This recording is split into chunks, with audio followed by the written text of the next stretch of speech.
You all set?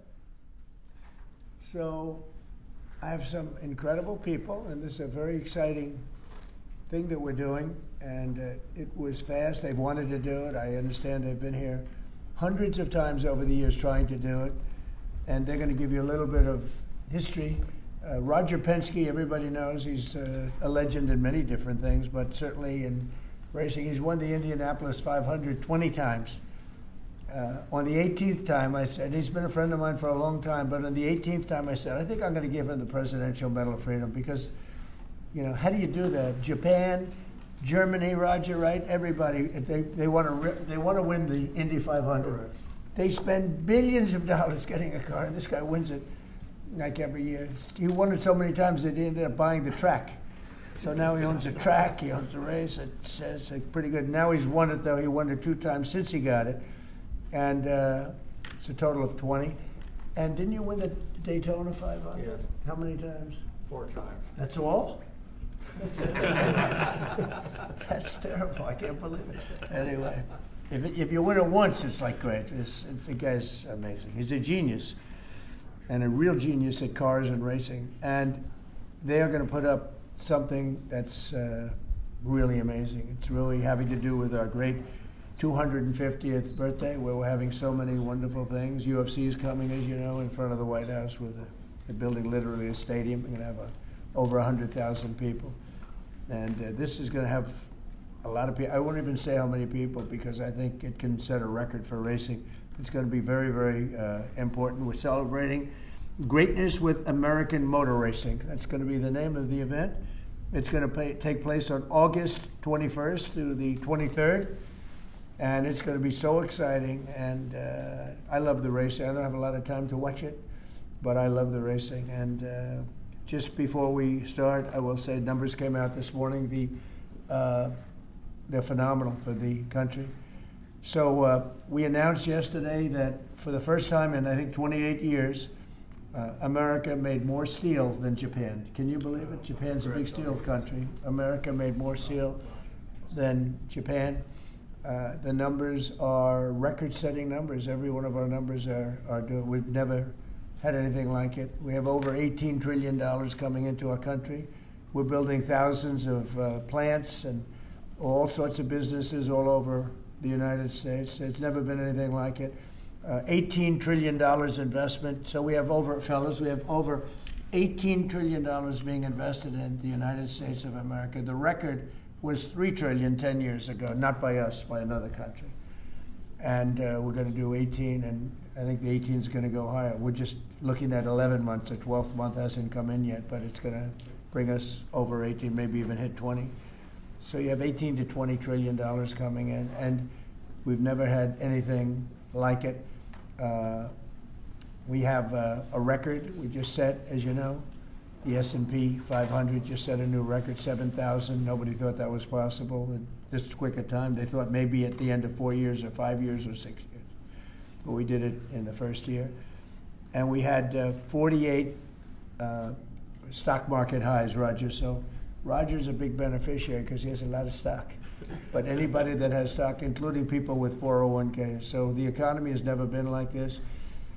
It was just announced that crime is at an all-time low. Best numbers on crime in the recorded history of our country, and the lowest numbers of murders in the history of our country that we have. Recorded history. It goes back 125 years. That's not bad. And a lot of that is because of the fact that we have a closed border.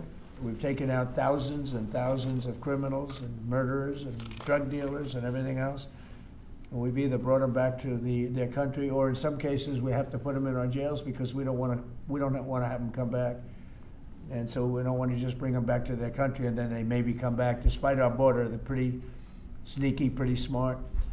So we're doing things that nobody's ever seen before. The country is really in great shape. We have a large armada, flotilla, you can call it whatever you want, heading toward Iran right now. Even larger than what we had in Venezuela. It's still in front of Venezuela. The Venezuelan situation, the leadership is doing a very good job. We're very happy, and we're getting along very, very well. And we're inviting countries of the world very shortly. They're going to be starting to take the oil. We're going to be heading that with the country, and it's worked out really well. We're now sending actually a larger number of ships to Iran, and hopefully we'll make a deal. If we do make a deal, that's good. If we don't make a deal, we'll see what happens. But this is going to be exciting. So I'm going to ask, and he really is a legend. He's a great man. I've known him for a tremendously long time. I refuse to say we were both young. Now we're both a little older. We refuse to say old, but we're a little older. But Roger Penske is the chairman, as you know, of Penske Corporation. He's got everything you can imagine, mostly, I think, to do with automotive. And I'd like to ask him to say a few words about the event, because this is going to be, they're putting everything behind it, and I think it's going to be really exciting. Roger, please. Well, thank you, Mr. President. This is a really amazing time for us as a company to support the 250th anniversary for the country. And there's no better way for us to bring automotive and speed into the DC area and to have the opportunity to be able to compete here with our Indy cars.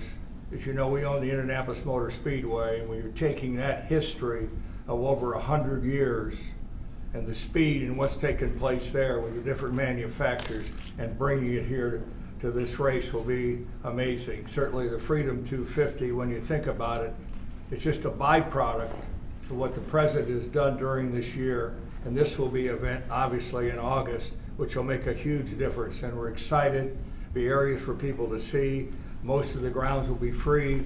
So it's going to be an economic benefit to the area, to the city, and obviously, with our Fox partner, Eric Shanks, will be our media partner. And believe me, what they did for us at Indy this past year, they're going to take that and put it on steroids, really, and take it to the next level. So thank you, Mr. President, for allowing us to come into your city. That's so great, Roger. Thank you. Great man. Eric, I'd like to have you say a few words. He's done a fantastic job at Fox, and he's really excited about this, and I know they're going to lay it on the line. Eric, please. Sure. Well, thank you, Mr. President, for having us here today. Big shout out to Secretary Duffy. This project was kind of on life support until you stepped in recently and got us here today. Secretary Burgum, your team has been absolutely incredible. Explain how many times you came to Washington trying to do this. I think Bud came here 81 times. 81 meetings I had in Capitol Meeting Hill. with senators, meeting with people at the Capitol. And they all wanted it. Everybody wanted it, but they couldn't figure it out. It was crazy. 80 some odd times. That's pretty amazing. So go ahead, please. Great. Well, it's a real honor to be a partner with Roger and IndyCar.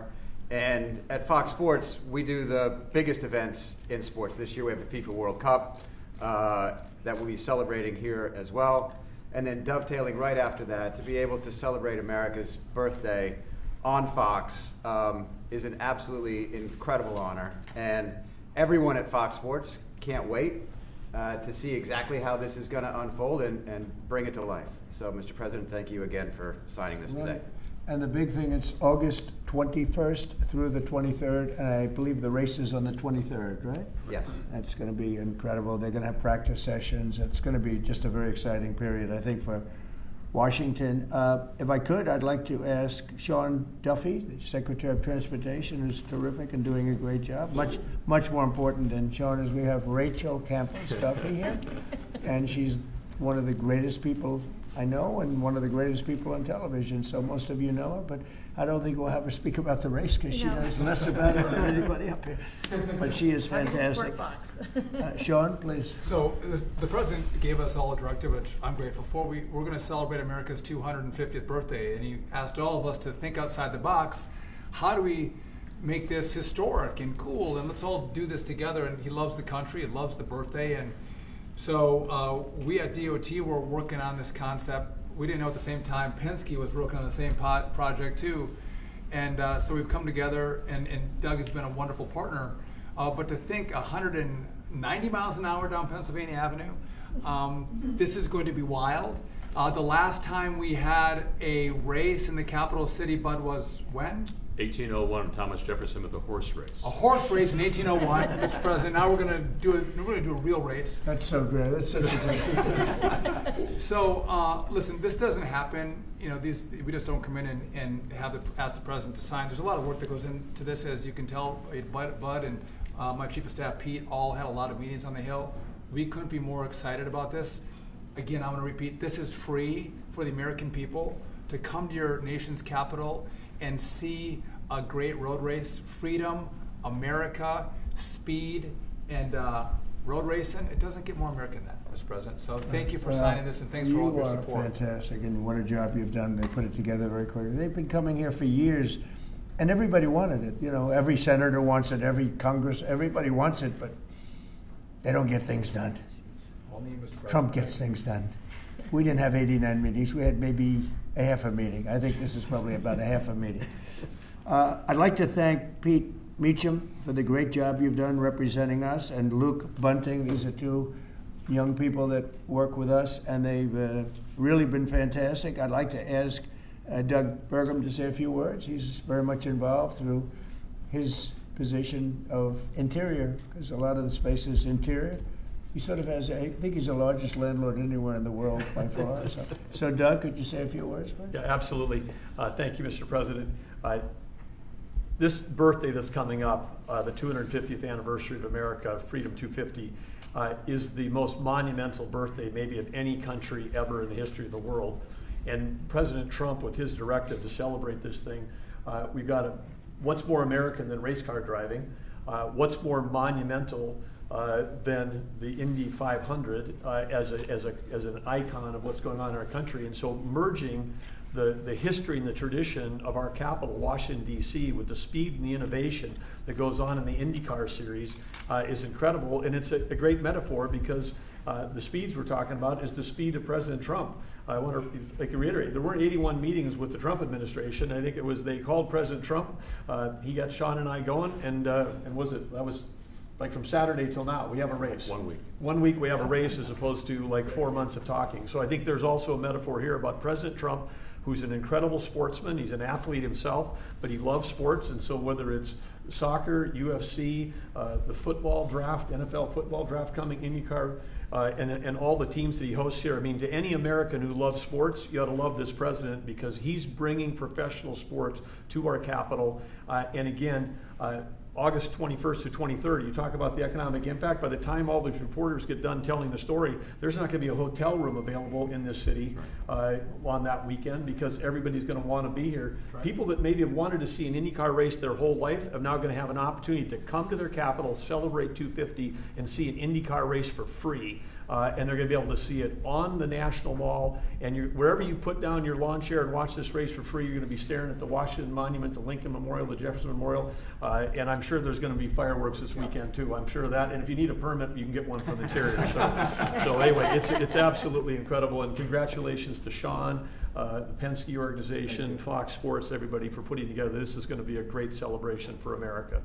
Thank you very much, and you're doing a fantastic job. Could I just ask Bud Danker, he's the president of Penske Corporation, to say a few words, please? Well, thank you, Mr. President. You know, Eric Shanks and I from Fox had this dream, and just last July, and could it ever be possible to bring a race to our nation's capital to celebrate our country's history? And everybody said there's no way. It's impossible. How do you put a race on at 190 miles an hour in a city like Washington, D.C.? I came here, I walked this area for a while, I found a racetrack on the Capitol grounds, up against a lot of meetings, and couldn't get the kind of support we need. So within a week, Secretary Duffy and we put this together with the president, didn't we? And now we have a race here on our city property, on the national properties, that is going to celebrate America. The word free shouldn't be overridden, because we are going to have a free event here. People come out and celebrate our country's history. I also want to thank Mayor Bowser. She has been a great partner in this process as well too. So I know, Mr. President, she's a great supporter of what you've done here in the city as well too, and we thank her for this. But we're going to have an amazing event. We're going to make everybody in this country proud. We want everybody to come out for free and enjoy this and celebrate our country the way it should be here in the nation's capital. Thank you, Mr. President. And I said, pick the best site. It's very important. Pick the best site. Don't go for second or third, because there's a lot of different routes. I said, pick, even if it's more difficult to get approved. Pick the absolute best site. And they were actually looking at another site And when I said that, they said, well, the best site is this site, the site we're doing. I said, let's take a look at it, and we think it's the best site too. It's actually better than the original site they were looking at. But if we're going to do it, we want to do it right. So this is going to be something in terms of the road width, the crowds, and everything else that we can all. The best site, one of the best sites I've ever seen, actually, and it'll be beautiful. So I'm going to sign this, and if you have any questions on this subject, that'd be great. We just named a new Fed chairman today. You know that? He's a Central Casting. He's like Roger Penske, Central Casting. You know him, Roger? Very good guy.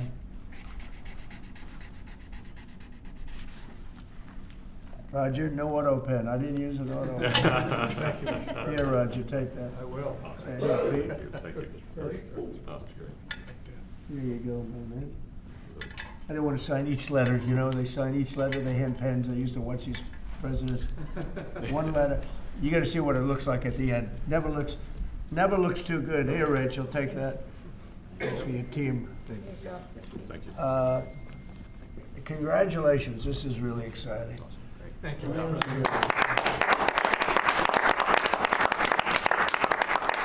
any questions about? On your Fed chair nominee, since you just brought it up, did Kevin Warsh commit to you that he will push to cut interest rates if he is confirmed? No, but we talk about it, and I've been following him, and I don't want to ask him that question. I think it's inappropriate, probably. It probably would be allowed, but I want to keep it nice and pure.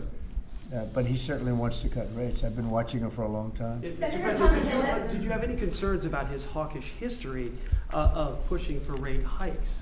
He's going to want to do the same thing. I think that, yeah, I've had times when I think you've had to really have rate hikes too. But he's very smart, very good, strong, young, pretty young, and I think he's going to do a guy. I mean, he was the Central Casting guy that people wanted. Kevin was great. I tell you what, I met numerous people. Every one of them were fantastic, really fantastic. I wanted to keep Kevin here, and I thought that I called Kevin 1, Kevin 2, and we have. I said it's going to be a Kevin, but you know, Kevin really has been fantastic at the White House. You all know him. You know him very well, and so we have Kevin W. Are you concerned, Mr. President, about the confirmation hearings? We've heard No. Senator Tillis. No. You think with the DOJ investigation? This is in the whole country. I would say that this was the, you know, perfect candidate. This was not a surprise or anything. This was the man that's most qualified. Top student, best schools, everything was like perfect. Youngest person ever to serve on the Fed.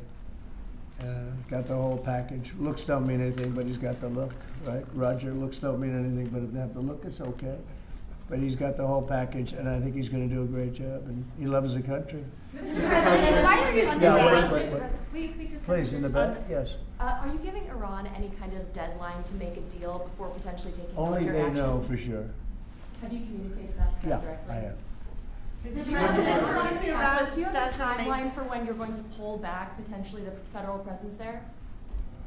No, we'll see how it all works out. You know, they have to float someplace. They might as well float near Iran, but it's a rough situation going on. So I stopped 837 people, as you know, last week from being hung.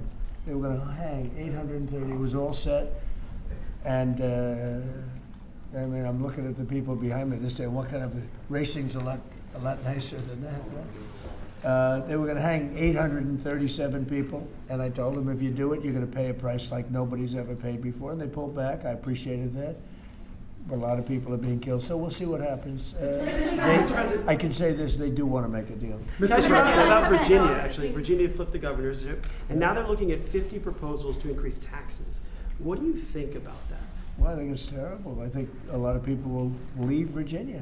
I saw that. Look, Glenn was a friend of mine, Glenn Youngkin, and worked so hard on cutting taxes. This woman came in, and in one swoop, she raised everything up higher than it ever was. I don't understand it. I mean, people voted for Democrat, but she came in and she raised, and I'll work with her like I work with everyone else. But she came into Virginia, raised everything to a point like taxes that nobody ever even heard of before. And I don't understand, how do people get elected with this kind of philosophy? This is only in the very modern age. You know, I grew up and I've always heard politicians will cut taxes, everybody's screaming we're going to cut taxes. I cut taxes. I gave you the biggest tax cut in the history of our country, in the great big beautiful bill. No tax on tips, no tax on Social Security, no tax on overtime. Interest deductions, Roger, when somebody buys a car, they can deduct the interest if they borrow money. That's the biggest thing in terms of the car business, right? American-made ones. Correct. So we have, you know, I give tax cuts and they give tax increases. I don't know how they get elected. They get elected because they cheat. You want to know the truth? If they didn't cheat, they'd have no chance. They have horrible policy, transgender for everyone. They have the little thing about open borders so that the world's prison population and mental hospitals can be emptied into our country. It's just a crazy, men playing in women's sports. Roger, are you a fan of men playing in women's sports? Only as a bettor. If you'd like to bet. If you're not a big fan, I don't think so. I don't want to get him in trouble, but I think he joins in 99% of, they say it's an 80-20 issue. I think it's maybe 99. It's 99-1. Mr. President, why are you suing your own administration and the IRS? Why are you suing? Who are you with? I'm with ABC News. You're a loud person. Very loud. Let somebody else have a chance. Can you answer the question? Why are you suing IRS? ABC fake news. You're suing. Go ahead. I didn't call on you. Go ahead, please. Go ahead. Right here. Do you think the upcoming talks? ABC, by the way, is truly one of the worst. Go ahead. Do you think the upcoming talks between Russia and Ukraine stand a chance without U.S. envoy Witkoff and Jared Kushner there? I think they stand a chance. We've been trying. I've ended 8 wars. All of them I thought were going to be maybe tougher than this one. But Zelensky and Putin hate each other, and it makes it very difficult. But I think we're getting very close to getting a settlement. Hundreds of thousands of people, mostly soldiers, have been killed. Last week they lost 29,000 people. Last month they lost 29,000 soldiers. Can you believe that, fellas? 29,000. You lose one race driver, and it's a big deal. 29,000 soldiers in 1 month. 27,000 the month before. I think that we have a good chance of getting it settled. Yeah, ma'am, please. Mr. President, on the Warsh nomination, what is your strategy for getting past the hold that Senator Tillis has on this process? He said he won't allow. Well, that's, that kind of thinking is why he's no longer a senator. He's going to be out of office. It's too bad. I always liked Senator Tillis, actually, but he did some things that were not smart. And whatever, I mean, if he doesn't approve, we'll just have to wait till somebody comes in that will approve it, right? So that's it. But I saw that. He wants to be an obstructionist, but we have a lot of obstructionists. I've had a lot, and we've created the best presidency maybe ever. Yeah. A follow-up. If Iran doesn't make a deal, is your plan to replicate there what you just did in Venezuela? I don't want to say that. I don't want to talk about anything having to do with what I'm doing militarily, but we have a tremendously powerful fleet there. We have the most powerful ships in the world. We have the most powerful military by far in the world. We showed that on numerous occasions. I mean, I rebuilt the military in my term. If I didn't, I wouldn't, I think, be able to say that. But I rebuilt the military, the entire United States military in my first term. And now we're building it bigger, better, stronger than ever before. I'm adding to it. We're adding something called a battleship. You would find this interesting. The old-fashioned, beautiful battleships? And we're adding up to 25 of them. Each battleship is 100 times more powerful than the battleships of the 1940s, those big, powerful ones with the guns, because of what the ships carry. But we're going to build 10. And then we'll see how we like them, and we're going to go and do another 15 after that. Could be up to 25 battleships, 100 times more powerful. Can you imagine that? And it's peace or strength. We don't want to use them, but if we have to use them, we will. Mr. President, on the Fed, should the DOJ continue with its investigation into Jay Powell? That seems to be a sticking point for Senator Tillis. Well, he's got a building that, I build buildings, and I build them under budget, ahead of schedule. I build them, but they're within reason always. And this is a small little complex that's costing Billions of dollars, most expensive job per square foot ever built. And it's a little complex, it's a little Fed complex. I built the hotel on Pennsylvania Avenue, and I built it for around $200 million, and it's bigger than that. They're spending many times that amount to do a renovation of a building. I've heard numbers as high as $4 billion. $4 billion to build a building. I could have renovated that building and fixed it up, made it beautiful for $25 million. They're going to spend close to $4 billion on it. So it's either gross incompetence or it's theft. Somebody's making money because you can't spend. It's more per square, and you have half a building there. You know, you have the structure, you have the exterior skin that they're not changing much. They're building a building and they're spending almost, I mean, I'm hearing numbers of between $3 and $4 billion. It's the most expensive structure ever built per square foot. So he's either incompetent or he or somebody is a crook.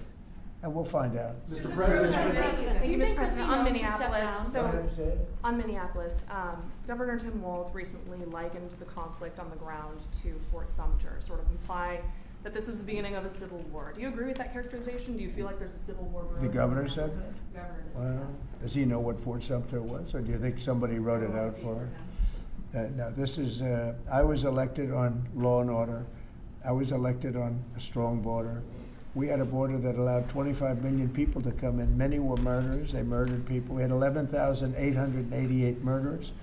We had prisons, including Venezuela, but Venezuela opened its prisons. So did the Congo. The Congo in Africa opened its prisons. They dumped people into our country. Many countries did that. I would have done that if I were leading a country. I would have dumped the prisoners into our country. We had open borders.